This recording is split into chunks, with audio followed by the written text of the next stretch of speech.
Εγώ ένιωσα πολύ περήφανος ακούγοντας τη μουσική του Δημήτρη του Κατή, αυτή τη μουσική που βραβεύτηκε στο εξωτερικό και έκανε περήφανους όλους εμάς τους Έλληνες, που για πρώτη φορά βραβεύεται ένας Έλληνας με αυτή τη μεγάλη διάκριση. Είναι ένας χαρισματικός, θα έλεγα, συνθέτης, που μπορεί να αντιπροσωπεύσει την Ελλάδα του σήμερα στο εξωτερικό σε μεγάλες παραγωγές, τηλεοπτικές, κινηματογραφικές και θεατρικές. Είναι ένας δημιουργός, θα έλεγα, που έχει να δώσει πάρα πολλά. Είναι ένας δημιουργός που τα χαρίσματά του είναι τόσο πηγαία και ελληνικά, που πιστεύω για τα επόμενα 10 χρόνια θα είναι στην κορυφή. Θα κάνει όλους εμάς τους Έλληνες περήφανος για το έργο του.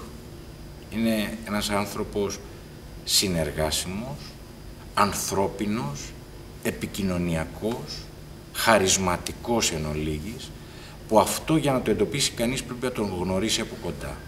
Αυτό το λέω γιατί τον γνώρισα αρχικά μέσα από τη μουσική και στη συνέχεια η συνεργασία μας επεκτάθηκε στις Βάκχες του Ευρυπίδη, αυτή τη μεγάλη παραγωγή που φιλοδοξούμε να ταξιδέψουμε σε όλο τον κόσμο. Τελεί υπό την αιγίδα των 4 βασικών Υπουργείων της Ελλάδας και πιστεύω ότι με το έργο του και την έμπνευση του Δημήτρη του Κατή θα πάμε και θα προβάλλουμε αυτό που λέμε ελληνικός πολιτισμός στο εξωτερικό.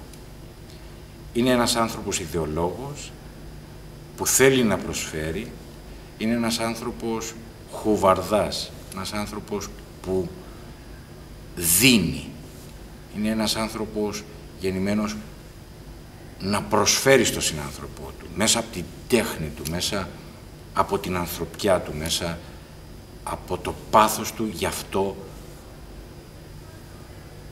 που πιστεύω γεννήθηκε, έφερε μαζί.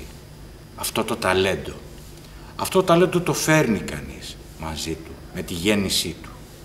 Ο Δημήτρης είναι ένας άνθρωπος τέτοιος που έχει φέρει αυτό το πράγμα και πιστεύω και διαβεβαιώνω αυτούς που φίλους του και μη ότι αυτός ο άνθρωπος θα μας αντιπροσωπεύσει στο εξωτερικό και θα μας κάνει πραγματικά όλους υπερήφανους.